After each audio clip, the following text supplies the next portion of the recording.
A healthy woman dies suddenly. There is no autopsy. The death certificate is a guess. Something on it is scribbled out.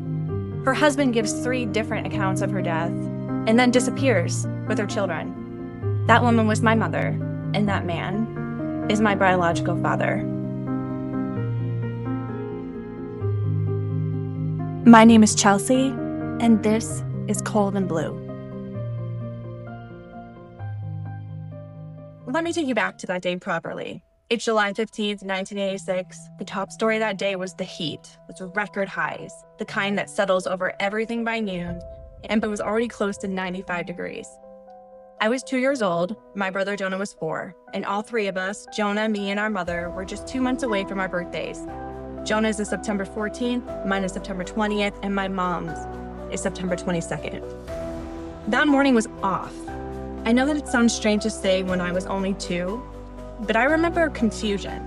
I remember Jonah being upset. I remember being in the car with my grandpa and feeling grateful to be out of the house. I tried very hard to separate what I actually remember from what I've been told, because with a story like this, memories and family accounts start to live beside each other. Sometimes they overlap, sometimes they blur, and sometimes one tiny detail refuses to leave you alone.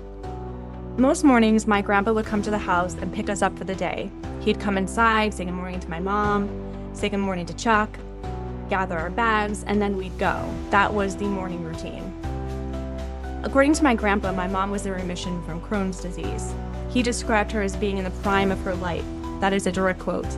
She was not bedridden. She was not on her deathbed. She was not someone everyone was expecting to suddenly die. But that morning, the routine changed. Chuck met my grandpa on the porch with Jonah and I. There was no waiting, no walking into the house, no saying good morning to my mother, and Chuck told him that my mom had just fallen asleep.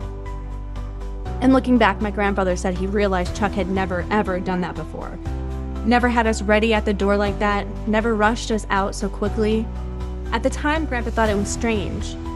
But like people do when something feels a little off, but not yet dangerous, he shrugged it off. He took us and he left. And that evening, Chuck called him, and according to my grandfather, this is what he said.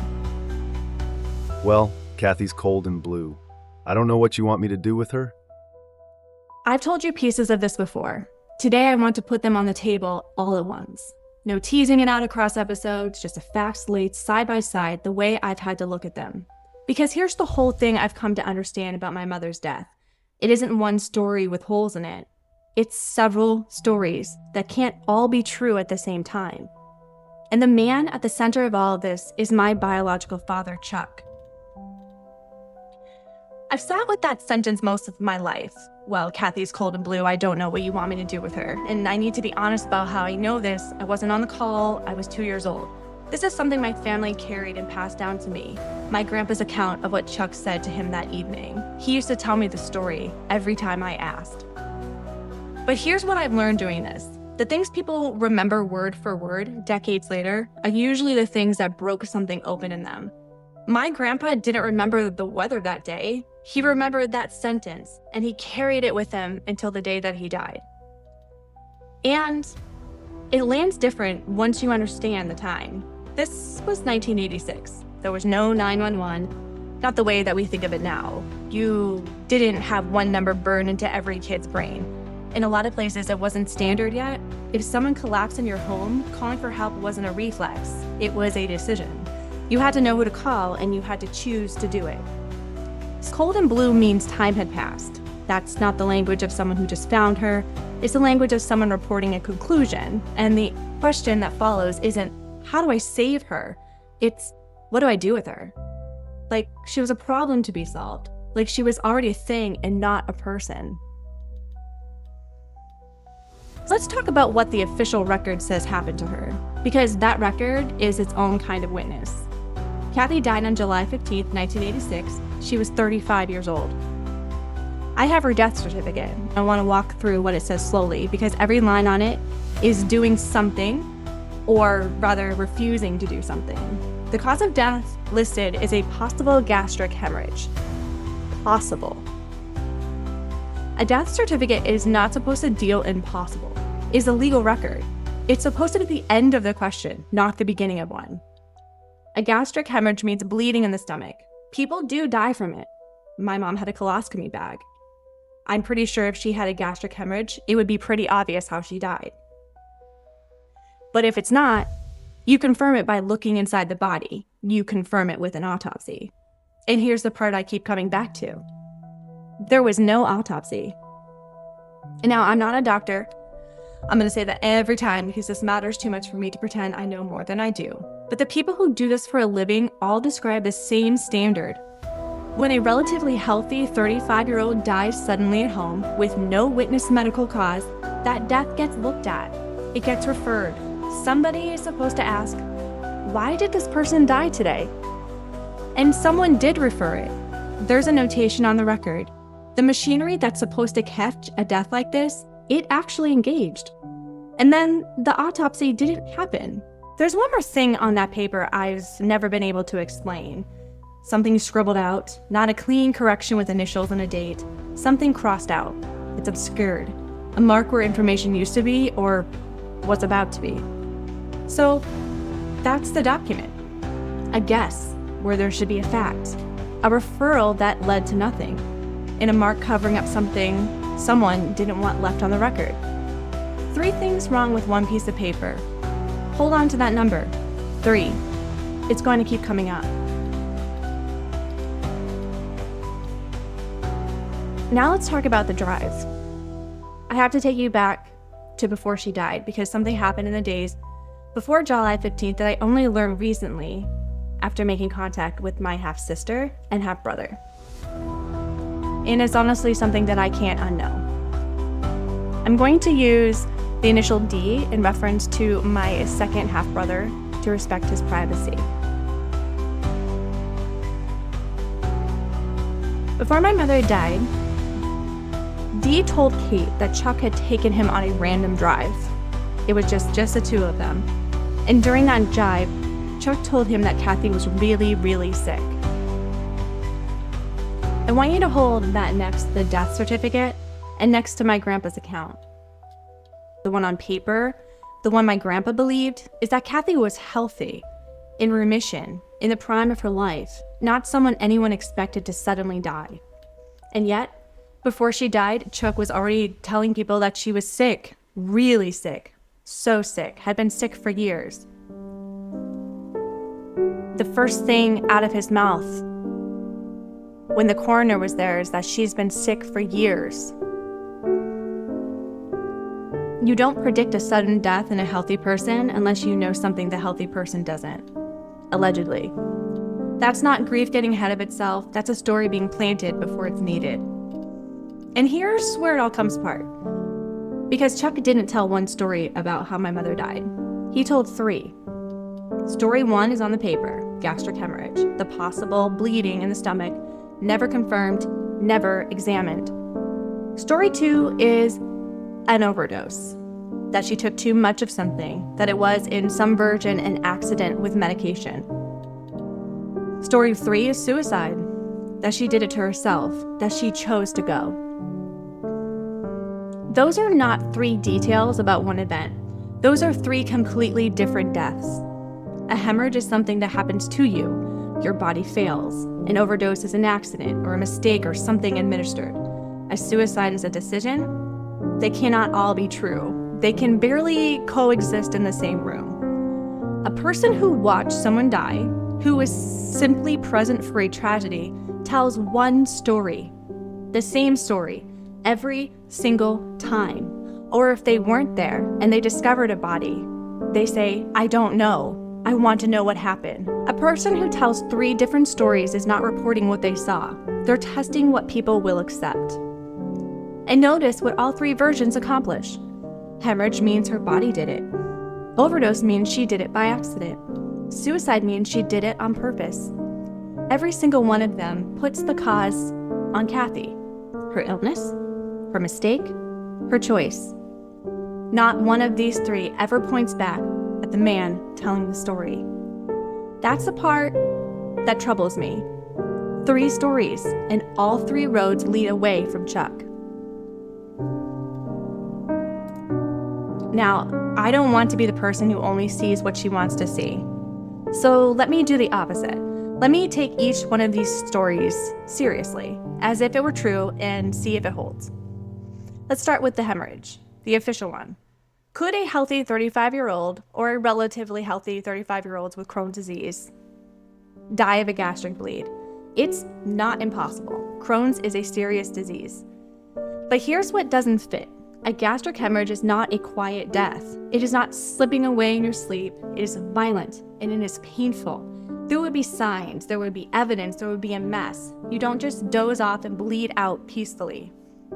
And there's something specific to my mother's body that makes this even harder to believe. She had a colostomy bag, which means that if she were bleeding internally the way a gastric hemorrhage requires, it would not have been hidden. It would have been visible, obvious. The kind of thing you cannot miss and cannot mistake for sleep. And I'm not a doctor, I'm gonna say that as many times as it takes, but that's not a small detail. That's a body that would have told the truth if anyone had looked. It is a body that the doctor would say, oh, this is definitely a gastric hemorrhage, not a possible one. Story 2, the overdose. Maybe she took too much of something by accident, or maybe she was given too much. That one I can't dismiss as easily, and I certainly won't pretend to. But think about what it requires. For my mother to die quietly in her sleep from medication, she'd have to ingest something strong enough to stop her without waking her. And here's the complication. My mom was in chronic pain, and she took painkillers, probably a lot of them, regularly. So her body was used to them. Her tolerance would have been very high, higher than an average person's. So the amount it would have taken to kill her in her sleep accidentally is a lot. That's a hard accident to have. Which leaves the third story, suicide. And I need to walk carefully here because this is the version that got told the loudest, and I know exactly where it came from. Chuck was having an affair. Chuck was always having an affair. I think he was having an affair with every single person he was in a relationship with. The woman he was seeing went around town telling people that Chuck was leaving my mother for her, and that when he told Kathy, my mother killed herself in front of him. That was the story she spread. I believe she even confronted my grandfather with it. I'm not guessing at this. That account is preserved in letters written by my mother's own aunt. Letters where she refers to this woman as that horrible woman. So the suicide story has a source, and the source is the girlfriend. Or rather, the source is Chuck telling his girlfriend. So let me actually interrogate it. Suicide. How? She intentionally poisoned herself, swallowed handfuls of pills the moment her husband said he was leaving because she couldn't bear that he was cheating, that he was walking out. I want to give that its fair hearing. People in unbearable pain do unbearable things. I would never shame anyone for that. And if that were the truth, I would tell you. But I know that my mother, even at 2, even mostly through the people who loved her, and I'll tell you what I believe. And I'll be clear about this, it's a belief, it's not proof. All of this is allegedly. I do not think at all, not one bit, that my mother killed herself. In my heart of hearts, I do not believe that. If anything, I imagine that conversation went the other way. Not, I can't live without you. More like, you cheated, you put me through hell, you made me sick with stress, and now you think you just get to leave? I imagine fury, not surrender. I imagine a woman standing her ground, not a woman giving up. And that, the standing her ground, is the part I keep circling. Please remember that this man walked out on 2 children and a wife for my mother, that he cheated on his wife with Kate's mom. He was a serial cheater, and he had a long pattern of abandoning children. But when it's all said and done, when all 3 versions of this story are laid out side by side, not one of them explains what Jonah saw in that room that morning, because whatever he saw was not nothing. He saw something that looked like a struggle, something powerful enough to send a 4-year-old, almost 5-year-old into panic, something that made him overtly worried about his mother for the rest of the day. And that matters, because children may not always have the words for what they witness, but they know when something is wrong. And Jonah knew something was very, very wrong. I cannot prove how my mother died. No one can. Not anymore. There was no autopsy. There was no body of evidence to test. What I do have is a death certificate, full of guesses, 3 stories that contradict each other, a community built to keep secrets, and a man who ran. So what follows is not a finding. It's not an accusation I can take to court. It is what I believe as her daughter. After looking at everything I just laid out in front of you, I want to be very clear and honest about that line because it matters to me. Here's what I believe. I believe Chuck did not want the life that was coming for him. He was leaving my mother for another woman, and leaving my mother meant divorce. Divorce meant alimony. It meant child support for 2 more children. That's a very expensive way to leave a marriage. Fact is, my mother was sick. She had a known illness. She was sick since she was an adolescent. Someone people could believe might die soon. A sick wife is cheaper to lose than to leave, and a death no one examines is a death no one can ever take back. That's not a verdict, that's a daughter looking at a man as her own biological father and his life, and feeling sick about what it adds up to.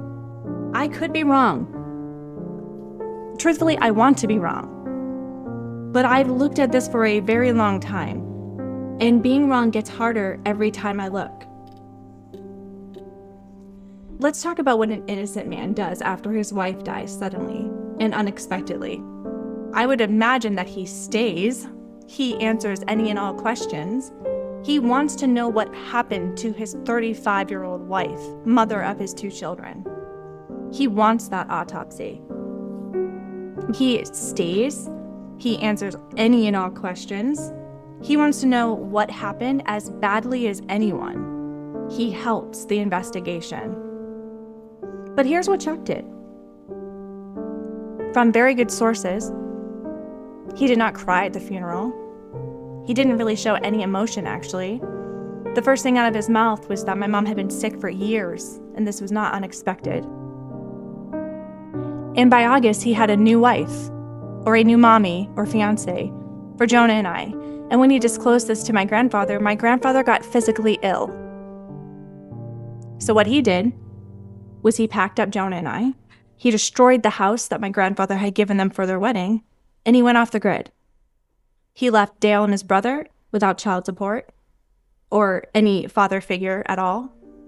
And he took Jonah and I with him away from our grandfather, who had just lost his daughter, and he lost his wife a week later. My grandpa spent a year of his life looking for us.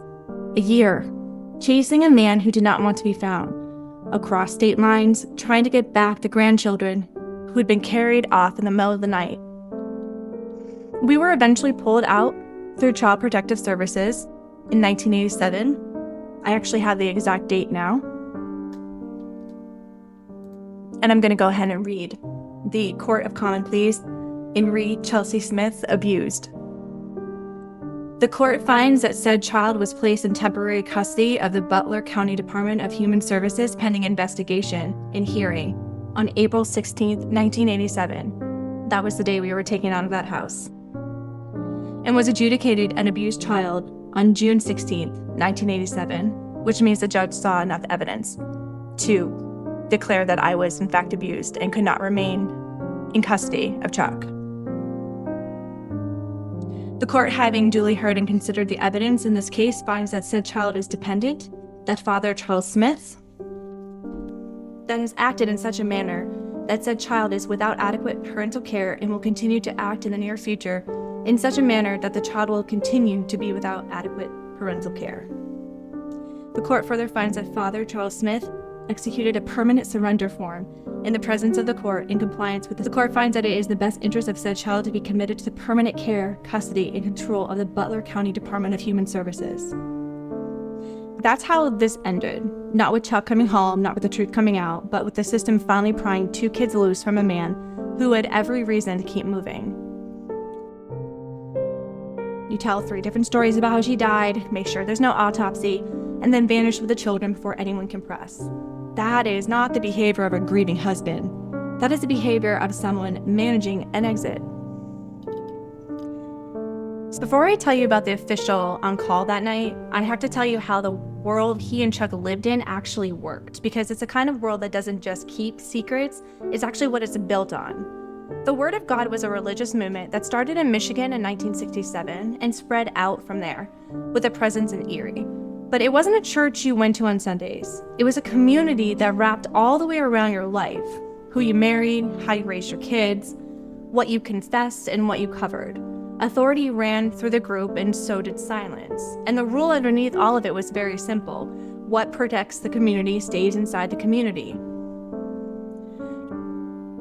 Kate is Chuck's daughter from an affair. For most of our lives, none of us knew she existed. The DNA testing is how we found each other. But 3 people always knew about Kate. Kate's mother knew. The man who raised Kate, the dad she grew up loving, he knew. And Chuck knew. 3 adults carrying the truth of who this child was for decades and saying absolutely nothing.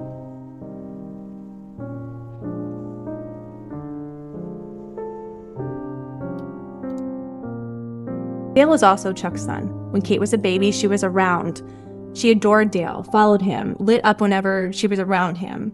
And Dale was best friends with her brother Tommy, so he was around a lot. And the adults, the ones who knew exactly who she was, will look at the 2 of them and say things like, "Ah, it's like she's your little baby sister." Like, as if a cute thing to say about 2 kids who weren't related. Except she was. Literally, she was his sister. And every adult who said it knew it was true while they were saying it. I'm going to let Kate tell you this part because it's her family too, and she lived it. So there was one time that Dale was actually at our house. He had come to help my dad Ed with something. And I probably was like, I don't know, maybe 4 or 5 or so, maybe. And so I was just climbing up on Dale's lap. I love Dale. He was just like my brother's best friend. And I was just hanging on him and stuff. And my parents were like, "Oh, Dale, it's almost like she's your little sister." And Dale said that it was said in such a way, basically, that it stuck with him. It stuck with him. So think about what that actually is. They didn't hide the secret by avoiding it. They hid it by saying it out loud, in front of everyone, disguised as a joke. The truth was right there in the room in plain sight, and the whole point was that no one was allowed to really see it. The adults had been telling on themselves for years, hiding nothing and everything at the same time. And no one questioned a thing. That's the machine. That's how it ran. A whole community trained to look at the truth and agree together not to see it. Now hold on to that in your mind, because I'm going to tell you about a man from the same community who, on the night my mother died, had the authority to decide whether anyone would look. When my mother's death got referred, an official had to respond, to assess it, to decide whether her body needed a closer look. In Erie County, that's the coroner's office. On the night she died, there was a deputy coroner on call. I learned his name, and I learned something about him that stopped me cold. This man belonged to the Word of God, the same community I just walked you through, the same machine, the one trained to look at the truth and agree together not to see it. I am being very careful here because lots of people pass through groups like this and belong to one, and belonging to one doesn't make you guilty of anything. But remember who else led inside this community? My biological father, Chuck, the man who told 3 stories about how Kathy died, the man who quietly warned people she was sick before she was gone, the man who took us and ran. He didn't just belong to the Word of God, he led prayer meetings inside of it. And the official, with the authority to decide whether Kathy's sudden death got examined or quietly released, moved in that exact same world. I am not finding fault with this man. I want to be very clear about that. I believe that our biological father is extremely manipulative. He is very convincing. He's very charismatic. And I'm almost positive that he must have said something along the lines of, she was really, really sick. I just need her to be buried so the children and I can move on with this. please, you don't even need to do an autopsy. I'm so devastated. Please, can we just get her a funeral and get this over with? I'm sure it went something like that. I can't prove any of what was said or what the conversation was. But the fact is that this man was the deputy coroner at the time that my mother died. And he did belong to the same community as Chuck did. So, as we're wrapping up here, let me put all of this into one place, the way I have been doing the past couple months. A person with a chronic illness, but was managing it, 35-year-old woman dies suddenly. Before she dies, her husband is telling people she's sick. After she dies, that same husband tells 3 different incompatible stories about how there's no autopsy, even though the death was referred for one. Her death certificate has a guess on it and a mark scribbled out. The man with the authority to order a closer look belonged in the same secret community her husband led. Any one of those things on his own, you could explain away. And honestly, I tried. I looked at this at so many different angles, upside down and sideways. But you can't explain all of them at once. At some point, the explanations stop being explanations and start being a pattern. You know, people ask me why I do this, why I put my family's worst night on the internet, why I'd say my biological father's name out loud. My grandfather spent over a year of his life trying to find Jonah and I to bring us home and praying that we were safe. And until the day he died, he wanted my mother's body exhumed. In fact, he didn't even put down a gravestone until 14 years after, because he couldn't accept that she just died suddenly. He wanted someone to look. He wanted to be that person, but he never got that. And as much as I would like to, I can't exhume anything. I'm not a coroner or a detective or a lawyer. I'm just her daughter, and I have a death certificate, and I have 3 stories that don't add up. And honestly, a really stubborn refusal to let possible be the final word on her death certificate. But you know, I can make all of this on the podcast into some sort of work of art about all the facts and my beliefs about how my mother died. Because my mother's name was Kathleen Ann Walter. And I guess I'll put Smith on the end of that anyway. She was 35 years old, and she was in the quote-unquote prime of her life. And she really, really deserved for someone to ask why. So, this is for you, Mom. Thanks for listening.